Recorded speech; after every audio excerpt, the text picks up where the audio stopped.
Rashad, can we have the music cut off? Yeah, thank you. Good evening. My name is Saeed Nesbat, and I'm the host tonight. Tonight we have one startup and one speaker of the Fireside chat. And we start usually, as usual, we start with the startup. So without further ado, we will have Mr. Mo Nouri of ScriptChain. You'll have 7 minutes, and we'll save some time for the questions. Hi, everybody. My name is Mo Nouri, and I'm the founder and CEO of ScriptChain Health.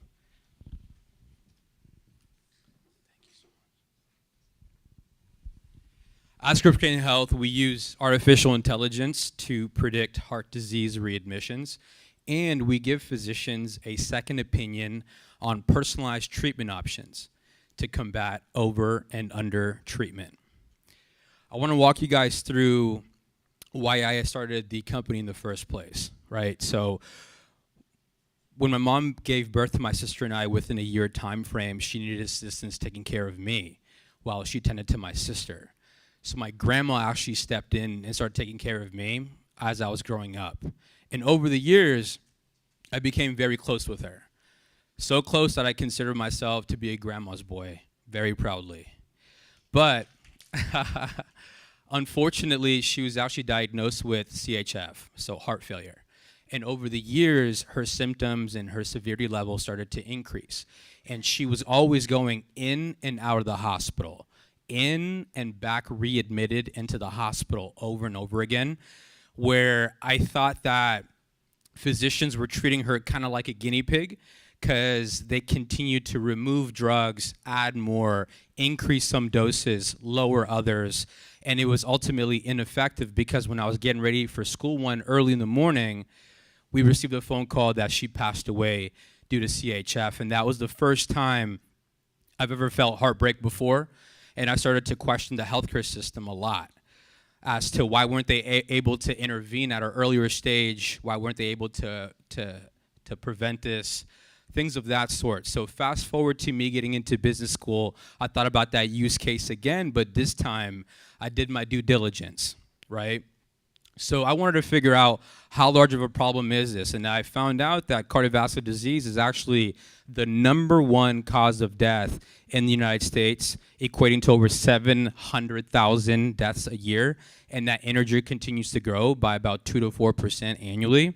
It's also the #1 cause of death globally as well, equating to over 18.5 million deaths a year. Readmission is a very large problem here in the United States. Healthcare system that equates to over $72 million a day in penalties and losses. So I thought about it, and actually Microsoft published an article last year, some of you may have read it, that's saying that 97% of patient medical data in these data EHR systems are untapped. And what is a very strong solution to that? Artificial intelligence. We're able to utilize that advanced technology in order to make these predictions as well as giving actionable advice. And that's what we did, right? As you guys can see here, we're an application located within the EHR system. We do integrate directly into Epic, Cerner, things of that sort. And ultimately, this is what the My Patient Profile page looks like. Not only do we make the predictions within 30 days, which is 64% here for heart failure, but we also give, as a lower hanging fruit right now for phase 1 of our product, a drug and dose recommendation specifically personalized for that specific patient's medical history. Now, what that does is that helps lower the cost of care, improve, clinical care coordination, because if you know that a patient has 90% chance of being readmitted within 30 days versus another patient that has 5% chance of being readmitted, you're going to obviously allocate more resources towards the higher risk patient versus the lower risk patient, as well as ultimately bettering the patient experience. I mean, who wants to continue to go in and out of the hospital every single day? I'm pretty sure none of us. So I just want to kind of show you guys the economic value to our application as well. MGB is one of our partners. We've ran a pilot study at the VA hospital, and we ended up using 30% as our very conservative number benchmark as to how much we're able to improve patient quality of care and reduce readmission rate. All of this is directly from CMS, by the way, and if you can see the ROI, it's 9x return year one post rollout. Now, what are some opportunities? Obviously, we all know that AI is transforming almost every single industry, especially healthcare, right? Specifically in cardiology. Over 30% CAGR rate. We have a $500 billion market by 2030. And heart failure is actually top 3 most costliest readmitted conditions in the entire nation.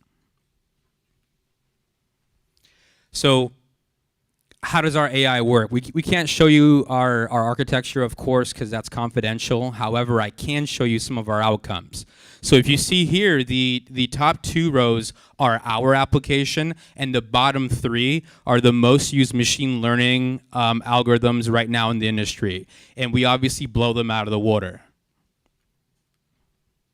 So what's our traction? You guys can see all the traction here, but one of the most important things that I want to give everybody a reminder is that we have 0 institutional backing. So we, as a company, have gained this much traction with 0 institutional backing. And for an entrepreneur, that's extremely difficult to do, especially when you have 2 LOSs by world-renowned healthcare systems. You have integrations with the big 4 EHR systems. We're working with the FDA too. We're actually going through the de novo route, which means and we've already submitted the first half of the FDA Q-Sub application, which we've already completed. We met with their FDA officers as well. Now we're moving to the second half of that entire process, and we will be the first to market to receive FDA clearance. So our business model, go-to-market strategy. Who's our customers? It's healthcare systems and health plans as well. We're a fully software-based application. So our revenue model is a SaaS, B2B SaaS business model where we have a pay per physician business model. And there's also a CPT code for implementation, guys. Super important for reimbursement. We have 1 minute. Okay. My background is in tech and medical devices as well. I have my MBA from Boston College, concentration in data analytics. My team, I have a stellar, exceptional team. We have top cardiologist for 6 consecutive years, Dr. Dave Denmark. We have Dr. AJ Blood, who has worked for GE Healthcare, Viz.ai, Amgen, and then AI and software engineers that have worked at Accenture, Intuitive. Our last slide here, we are raising capital for our seed round, specifically $4 million through a SAFE. That will be allocated towards R&D, regulatory expenditures, and business and marketing fee. Thank you so much.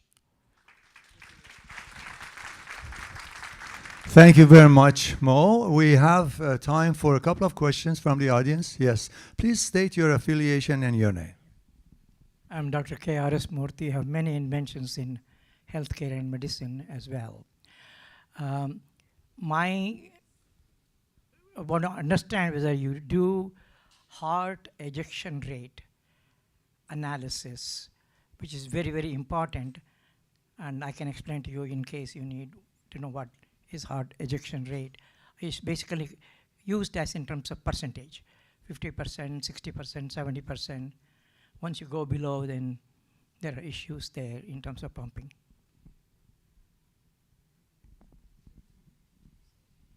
So what was the question, though? What's the ejection rate? Heart ejection rate. Yeah. Do you do any heart ejection rate analysis in whatever you have done to do the learning for the AI or whatever else you use? It's a very important number.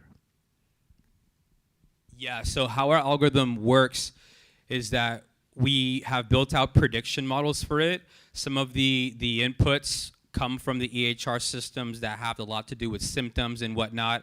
And what we've did is that we've factored out from low, moderate to high risk patients through a percentage format. And we've flagged some of the symptoms right now for phase one. And yeah. Any other question? If not, thank you very much, Mo, for your presentation, and Thank good you luck with your guys so much. I appreciate it. I'll be here all night. Thank you. I don't want that. Why don't you return it now? Now we come to the Fireside section of the program, where you meet our special guest and you learn from her adventures and her technical savviness. But before we get to that, I would like to remind you why you're here tonight. You're here to make connections. This is a Persian tech network. Networking is part of the job. So I would like to encourage you and urge you to use the time, when the networking time comes after this one, to use the time to find out about other people, to introduce yourself, to meet others, to learn about their technical expertise and their technical passions. Chances are you will become a partner in the business that you're going to run in the future. And if you have a business idea in mind, if you have some innovative ideas that you would like to raise capital for, please talk to Plug and Play people over here. Or you can talk to me, and I can give you some guidance and advice. Remember, connection is the key. And true to the form of the connectivity and connection, we have, our discussion topic tonight is about the hyper-connected world of the future, where the metaverses of the world, IoTs, self-driving cars, everything being enabled, would need a massive amount of increase in the communication capabilities. And our guest tonight is Maryam, is an expert in the field. She has been working on this for more than 2 decades. And you will get to know about her challenges, about the opportunities that exist in the hyper-connected world. And you would hopefully be able to ask questions at the end of it. Please help me give a warm welcome to Ms. Maryam Rofougaran. To set it up.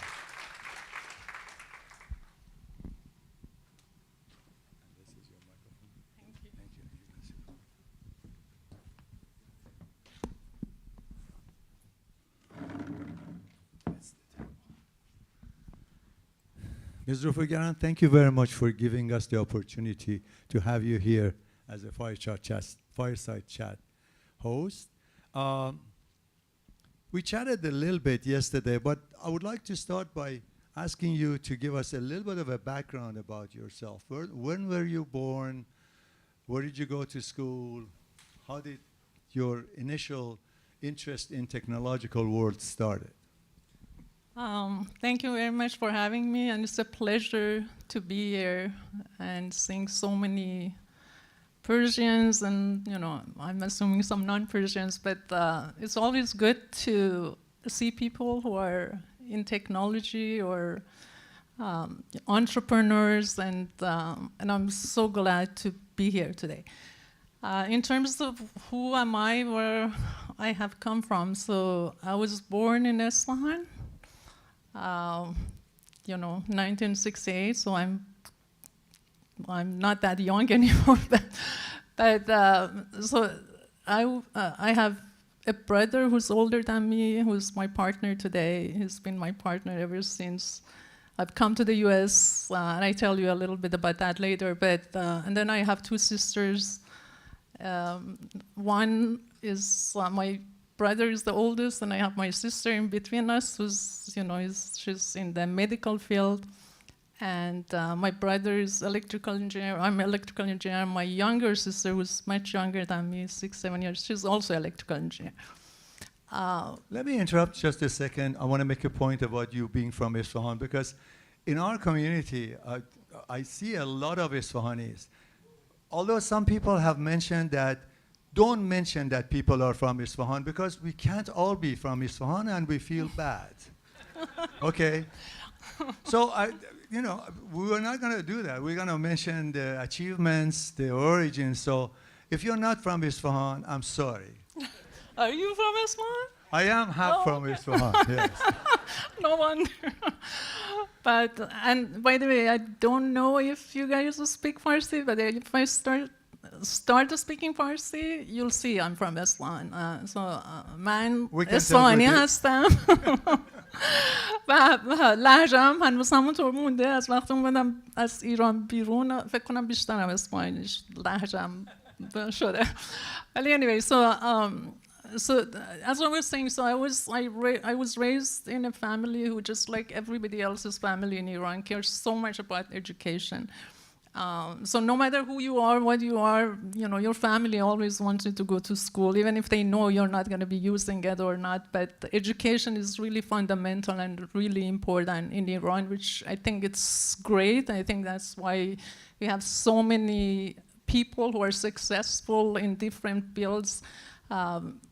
In U.S. and around the world, and I'm so proud of who we have become and who we have been able to show that, you know, we may be from a country that may have not had such a good name lately, but we are, are strong and we can make difference in the world. So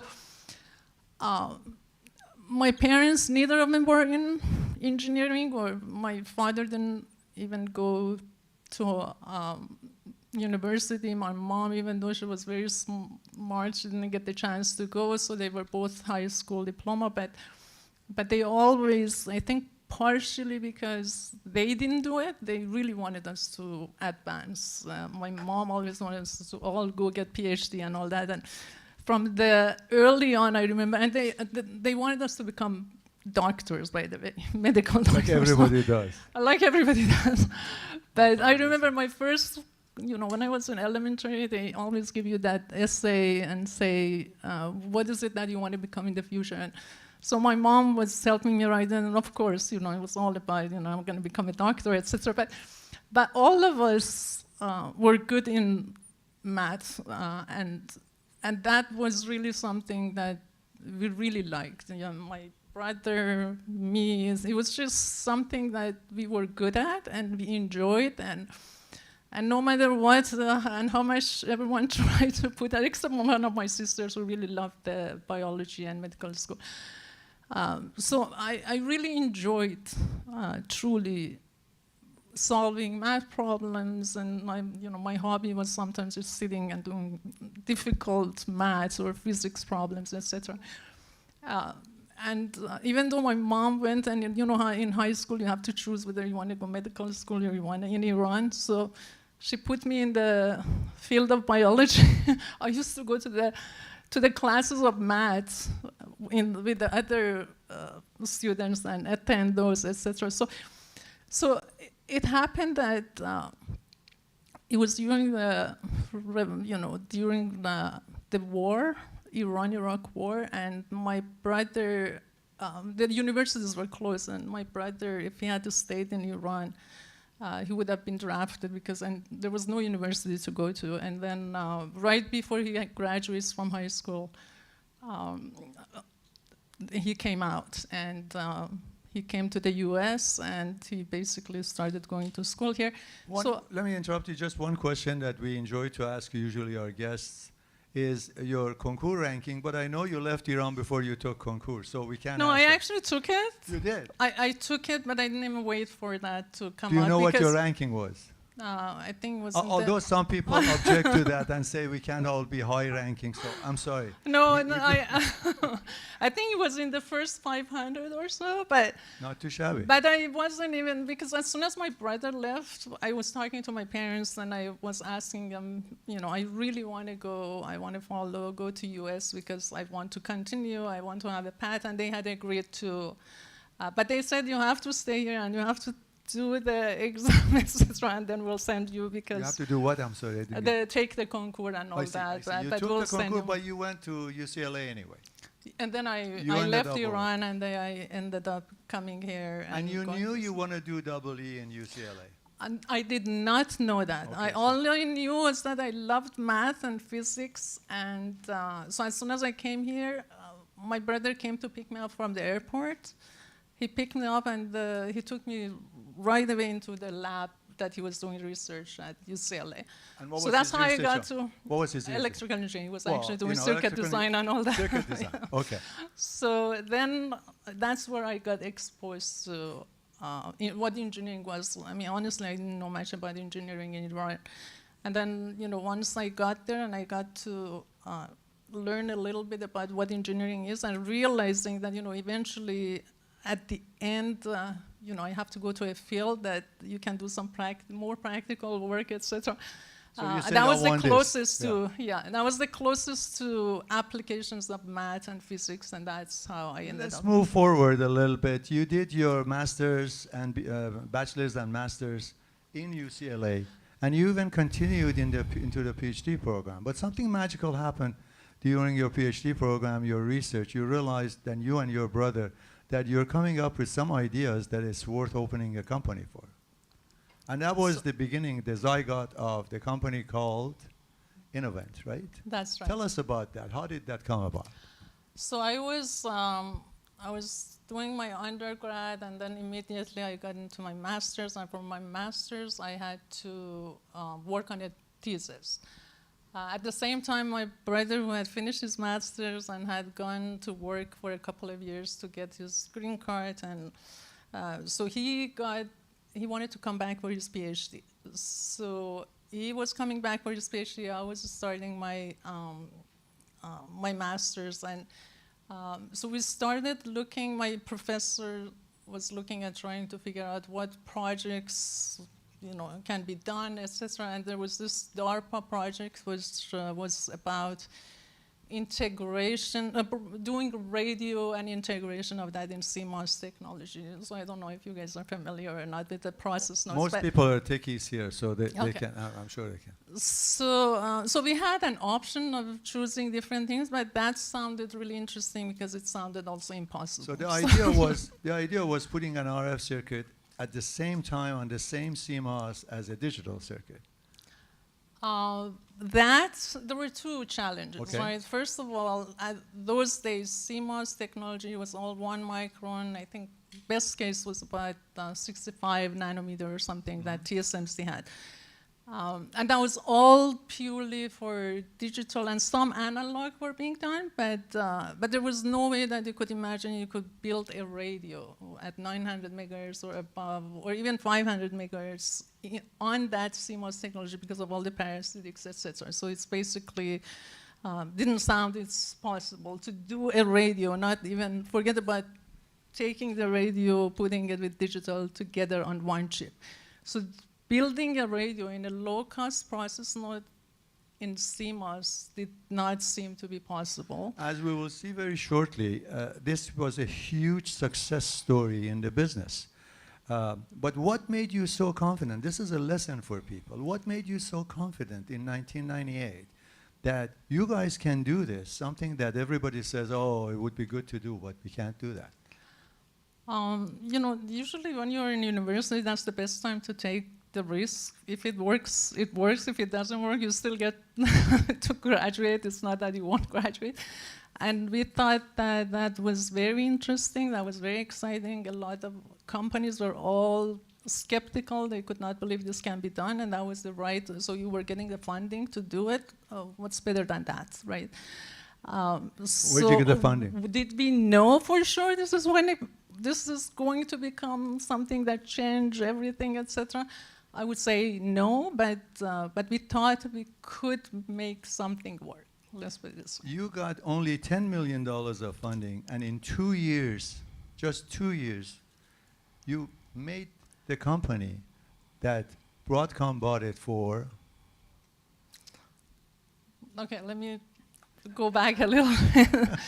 So the work we did at UCLA, which again we built the radio, and then the next thing was bringing digital to it, because for you guys, you always know digital has a lot of noise. It creates a lot of noise on the substrate. So putting them together was another big challenge. So we were able to put that together, show a prototype, and then, that created, first of all, a lot of noise and international recognition, all that, which in a way helped us two things. Realize that this could have huge potential in the industry.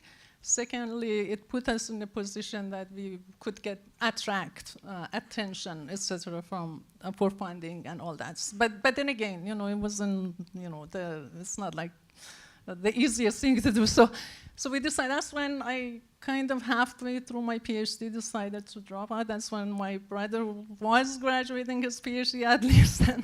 And then we came out because of the timing. You said one PhD is enough for the family. We said one PhD is enough for the family. It would make my mom happy. So the draw was so strong there. You were seeing the success happening so much that you thought, 2 years in that company, you can get equivalent of 2 PhDs. So I didn't know, so we started the company. We still had to go through a lot, even before that, while we were doing our research, we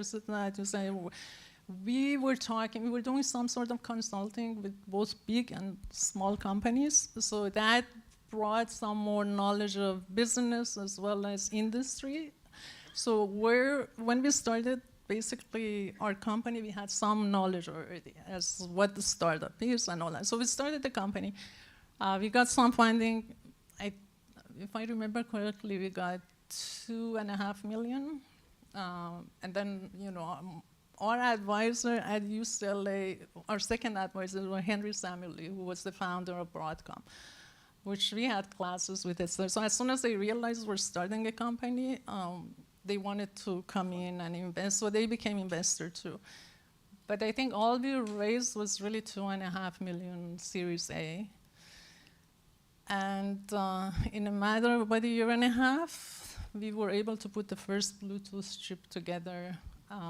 We showed it, and as soon as we had it, then we had Intel, Qualcomm, Broadcom all wanting to acquire. But Broadcom acquired you finally for how much? So again, we started going for our Series B. I want to get to today's business now, so don't keep us... Things have changed a lot. It's not 30 years ago. That was 30 years ago. Now semiconductor... We will discount it. We know how to discount it. It was $500 million. We closed, we had an agreement. We signed the agreement for $450 million, but what happened from the time that we signed the agreement to the time that we closed it, because they were a startup too, remember? I see you have a mind for details. They went to S&P, and then all of a sudden there's guys. So by the time we closed the round, it was almost $800 million. But 6 months later, which was the dot-com era, after 9 months or something, then market crashed. So. Again, it was a great thing for us. I think that was the best thing we did because had we waited longer, it would have been so much more difficult, and we could have had so much problem. Yeah, and 500 million, a few million here and there. Who's counting? But you made a great exit, and then part of that exit, you were absorbed into Broadcom. Yeah, we basically became Broadcom, yes. Right? And then you worked at Broadcom for how long? 16 years. 16 years, which compared to the 2 years that you did at Innovent, a very, very long time. And recently, which was about 7 years ago, you started our second company. Our second company. Well, true, but within Broadcom, because Broadcom had no wireless, so we basically built the wireless at Broadcom. So they had zero revenue in wireless. By the time we left, we were shipping billions of devices, and revenue was of more than $3 billion per year, etc. So again, it was a startup within a company. Yes. We grew it so even though it was a big company, it still felt like we were... That's what kept you there. That's what kept us. And also you contributed hugely to the income, to the revenues of Broadcom. Almost 50% of the wireless was coming directly from what you did for the company. True, yeah. And then we got acquired by Avago, which right now they're doing so well, etc. But it's a different kind of philosophy. So let's move to the present time and actually to the future. What is Movandi about? What is Movandi is about Innovation System 2.0. okay? No, so what we're trying to do is basically enabling the next generation of wireless, not just upgrade, like, you know, you just go, okay, I have 4G, now I make it a little faster. We really are trying to transform this. What's the frequency we're talking about? We're talking about 20 gigahertz and above. 20 gigahertz. And the problems with 20 gigahertz when you get that high in the frequency, what are the problems? The problem is that your wavelength is so short that Millimeters. you cannot go too far. These walls are going to block it. It's not like Wi-Fi that, you know, you're outside and your access point is If still it rains, your If it self-driving rains. car may not be able to connect to the center. I mean, it will degrade it. It Yeah. depends on, again, how you make it, all that. But so that's what we're working on. And we have products today. We have built solutions that basically address these challenges with millimeter wave. Because right now, the problem with millimeter wave is that there are two problems. First of all, you know, these operators are very old-fashioned, sort of dinosaurs. Very hard to change their mindset and how things are. So When you say we have to operators, educate- can you explain who are the typical operators? These are I mean, it's- Verizons and AT&Ts. By the way, nothing against them. I'm just they're my partners. But generally speaking, you know, when companies are in a business for such a long time, it gets very hard for them to come up with new, innovative ideas and ways of. Because, you know, these kind of new technologies is not just the technology, it's also new business model, new deployments, ways of doing stuff. And it becomes very challenging for them to basically get it and come up with all these things quickly. And that's why from day one, we've been, even though operators are not our direct customers, we need to still work with ODMs who take our technology, put the box around it. And we've been working directly with the operators on day one from Verizon, AT&T, Telstra, globally, to be able, because they need to learn and they need to, so we've been working with them and bringing ODMs as partners to ship products to them. But yeah, that's usually what happens when the technology is completely new. Unfortunately, it takes longer time, right? Yeah, you have to educate. And you have to be very patient and resilient and try to educate and all that. But then once this comes up, then it can exponentially grow. And by the way, even when we did that with Bluetooth initially, and even though there was such hype at that time when we had built the chip initially, and that's why Broadcom, for example, for almost a year after that or so, it became that people started wondering what's, you know, where they can use it, how they can use it. At one point, Broadcom was almost shutting it down. We had to, we literally had to keep people working on this under radar. I had to keep it from our management, but keep it going. And in a matter of a year later, or a year and a half later, all of a sudden it just exponentially is, because people figure that once technology is there and some education, and the cost starts making sense, then applications are going to be built on it. So there is some education, and the lesson here is to be patient with the trend of the technology that may take a little bit longer than you think. So you have identified the technical challenges and you're developing solutions for them. Can you give us an inkling of what kind of solutions are you providing? What are the solutions of the short range? The fact that 20 gigahertz technology is very, very short range, that it's susceptible to change of the environment. How do you deal with those? What are the techniques? So again, for operators to go and try to put G-node base stations that work in millimeter wave, if they have to go and put it on every corner because of short range, It just, the cost of it becomes substantial, makes no sense. So there has to be some ways that you come up with much lower cost and easy to install solution that doesn't take, a load truck and many people to go put stuff on the towers. So to extend the range of one G-Node B, let's say you have a G-Node B or a small cell at the corner of this room, and that is probably good enough to cover this whole, depending on how many antennas you have, etc. It's good enough to cover this whole entire room because there's really no block or anything. But then if you go outside, you won't have much, right? So we've built a technology base. First of all, we're building the chips, all the millimeter wave, beamforming, antennas, the full front end that works with modem. So we have the modules, but beyond that, we have built a system where you have, algorithm, and then we have FPGA, etc., for smart repeaters, which are transparent. Right now, they're transparent to the base station. They're so small, you can put it on the window. It gets the signal. It's almost like you could say amplifying it, but it's not just amplifying. It could actually redirect it to different locations, and it can still connect to the timing of the G-Node B. So it's not just a dumb analog amplifier you put, and then you can put many of them, like 3 of these that are cascaded, do mesh network to ensure that you can cover that whole area outside. And these are small, these are easy to install.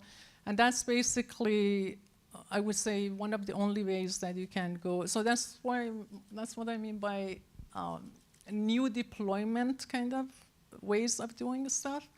And those are all new to some of the customers, so they're starting to actually learn all those kind of stuff. I have 2 more questions before we turn it to the audience for their questions.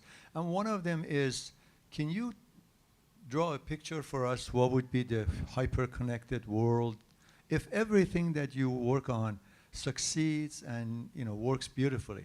Then what kind of a world are we looking at in 5 to 10 years from now? What would be the benefits of those? So I could be sitting here, my avatars could be somewhere in the other side of the world, in the digital, twin. I could be talking, interacting with everybody.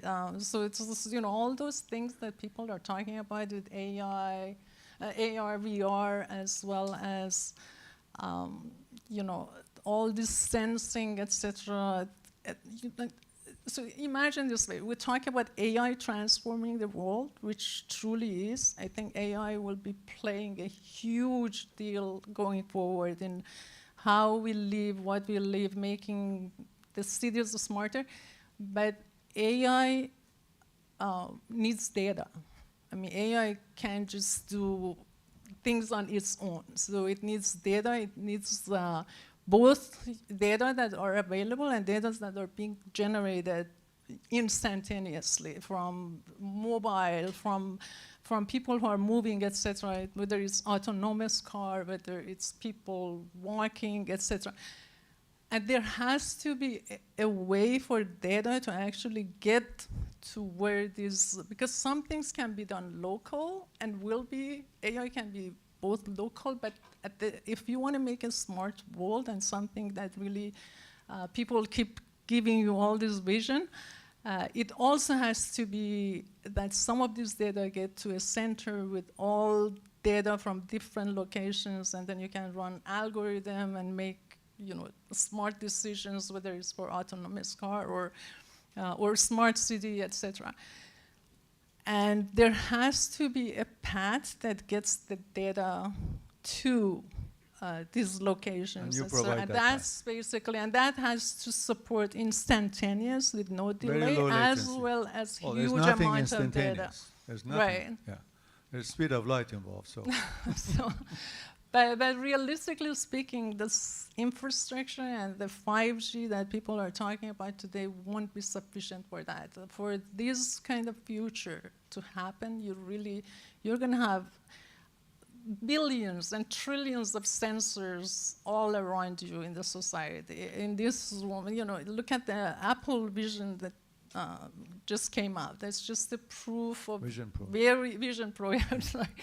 That's the very first step, or Meta. But these are all coming out with all this sensing, etc. There has to be a path that can basically enable, like a pipe, from devices, from people to locations where AI is being run, and I'm that's what sure we're trying to. you mentioned AI, and I'm sure in your work in reaching the goals, the technical goals that you have plenty for AI to be used and machine learning to be used in the adverse situations. Your antennas, your routing system may have to work differently, and AI will help that.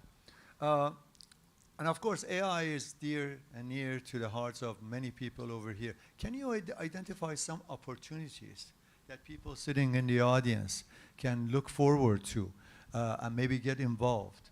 That not everything that your company can do. Can you identify some of the things that people should watch out and maybe cultivate themselves and prepare themselves for?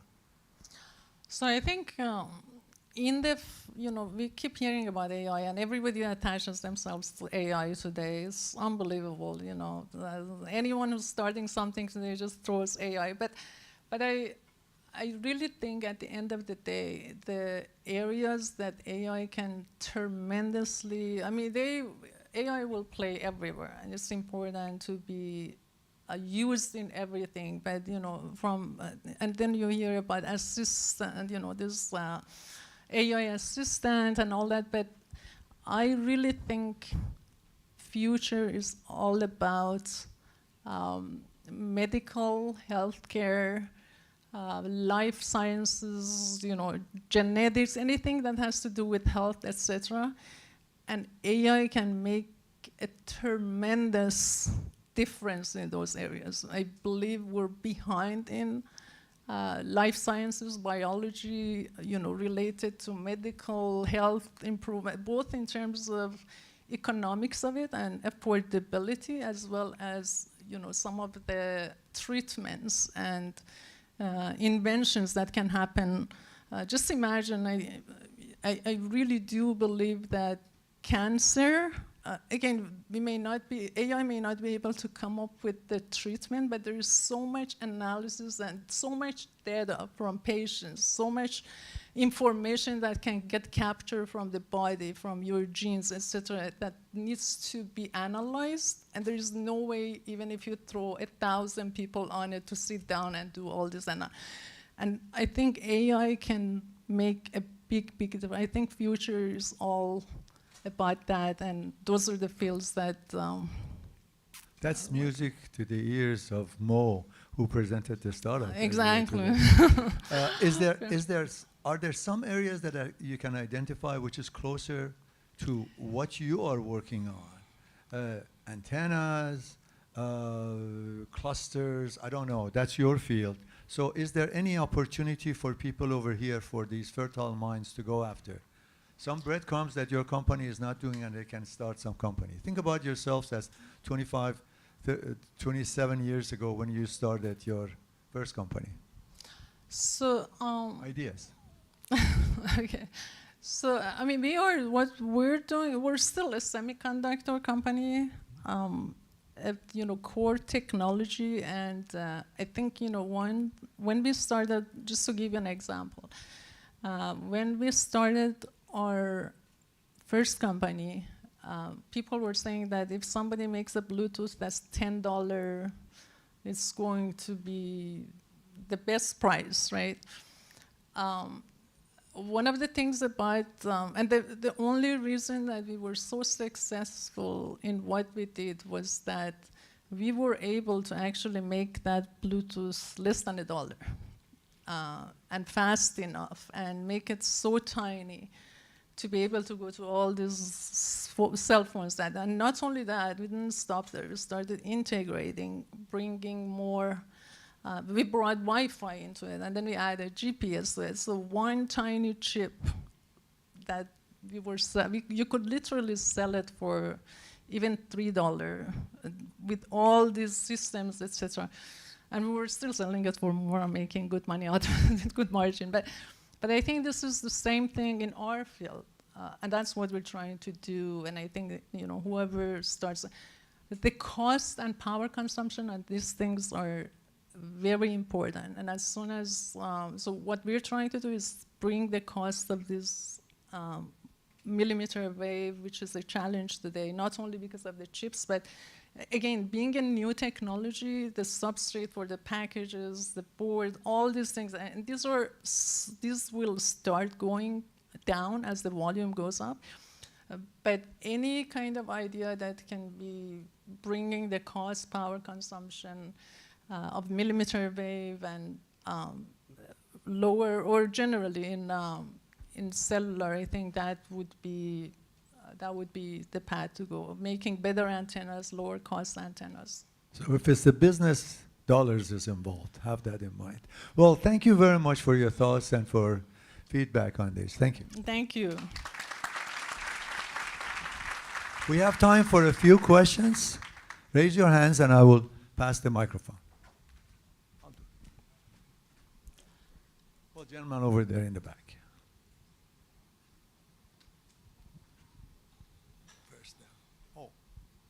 No, wait a minute. He did it first. Keep that microphone, yeah. My name is Amin Eliasia. I'm a part owner of a startup company, Zixopass. I'm really proud of your work, and I'm an electronic engineer as well.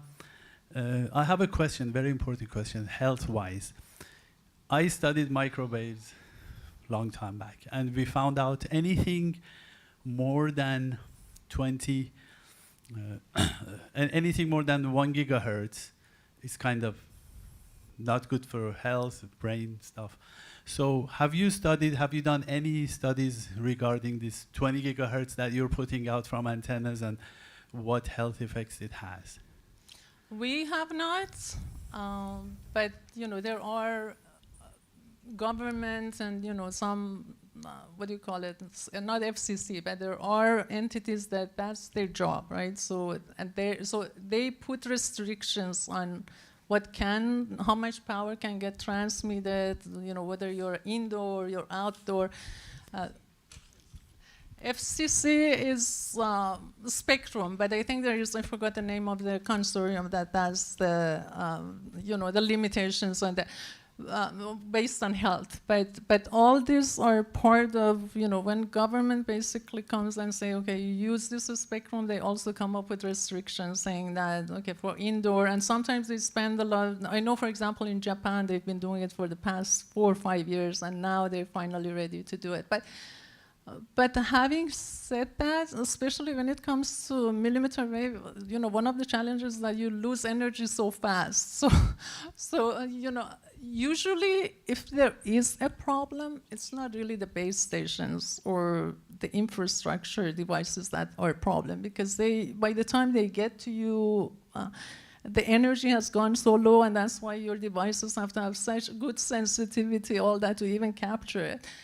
The challenge is in your devices, exactly. And in that, also how much transmit. It's not the receive side, right?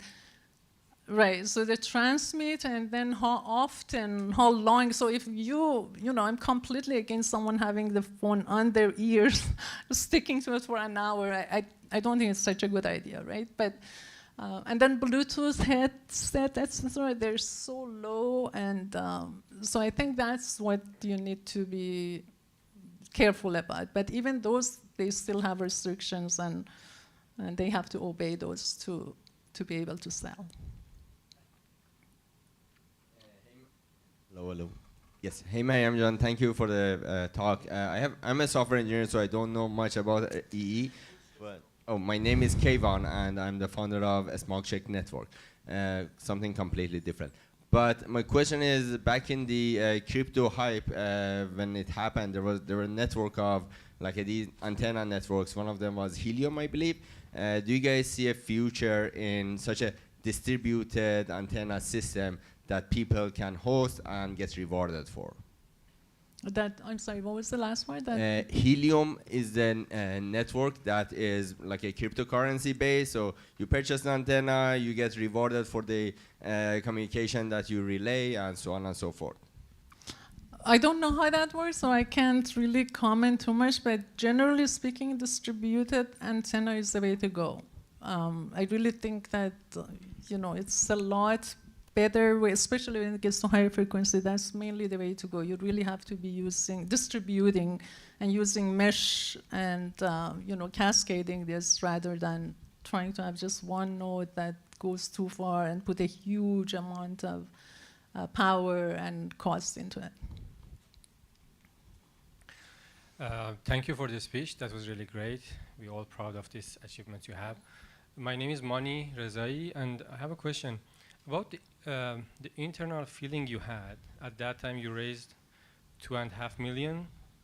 And after that, were you targeted for really more than 400 million? I mean that, for example, at that time, you were exciting about the achievement, or no? You just concentrated on the work. And after you achieved that, you said, wow, that was great. We were so lucky, something like that. I want to know about your internal feeling, at that time, during that 2 years, because it's very interesting for me to know. Yeah. We were really focused on trying to get something that works. That was really, not that we didn't care what, how much we can raise later, or we definitely had a lot of aspirations. We wanted to make that company big. We wanted to be able to have a good return for the shareholders, etc. But we were also, a bunch of technologists who came from UCLA, and we wanted to show we can make something happen. So let me tell you what I was, and again, even during those 2 years, it's not that it was a piece of cake. I mean, we still had to negotiate a lot. We were still, it's not like it was our second, or we had a lot of experience. We still had to prove ourselves. And, especially in my case, I was also a young girl coming out to all these VCs who had never seen a woman. I mean, luckily, my brother and I were partners, and it was a big help. But one of the biggest moments of my time and life after that was, and this didn't happen after we sold the company for whatever 400 or 500 million. It was when I was at the airport traveling to Greece, because we bought a company in Greece when I was at Broadcom. And then I saw, remember those Motorola Razr phones, the folding ones, the very cool looking ones? So I was at the airport and I saw all these teenagers who are basically showing this phone together and saying, oh, there's Bluetooth in here. And that was our Bluetooth. And even though we were selling in other phones, that was such a hit, because Razr became such a big hit phone. And then just seeing that people are bragging about it in front of each other with my chip in it, it was so rewarding. And so it's really something when you make something that people are using, and it's really rewarding. The last question goes to the gentleman in the back. Please say your name and your affiliation. Sure. Mani didn't know that. Thanks so much for the inspiring story. Thanks for coming to Sunnyvale. Hossein Kuhani. I'm a hardware electrical engineer at Amazon, and I'm really excited about the wireless work that we do. And as you rightfully mentioned, AI, especially through cloud, demands infinite amount of connectivity through wireless. But when we think about wireless, like you can increase frequency, like you need to be closer, you decrease it, you have limited bandwidth. So in terms of scaling wireless connectivity in the next few decades, what are the bottlenecks in going up in speed and bandwidth, like exponentially, which we rightfully demand?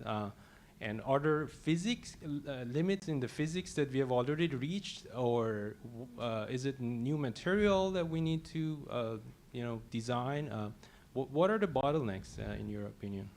So the challenge still is the range, right? But as I mentioned, there are innovations around it that can basically address that.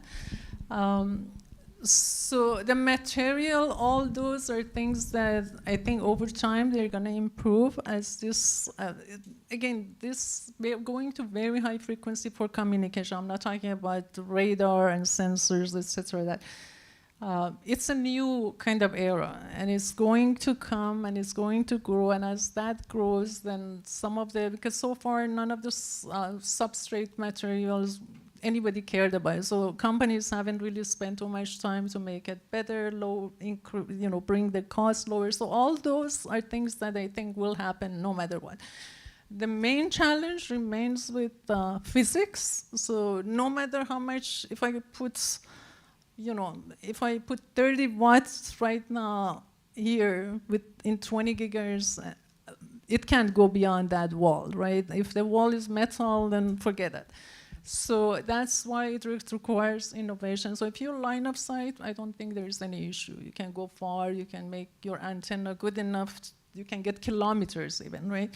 But as soon as something comes in front of it, it's a challenge, and those are the kind of solutions we're working on. And I think, so when you say physics, yeah, there are physics limitations, but that doesn't mean there are not other ways that you go around it. If you just want to think about, okay, we just make things bigger and more power, etc. That's not, so that's why innovations and etc. come into point. Well, thank you, Ms. Maryam Rofougaran. Thank you very much on behalf of Persian Tech Network, Plug and Play, the Amidi family, and the Persian community. We thank you for taking the time to come here and sharing your insights with us. Thank you. Thank you very much.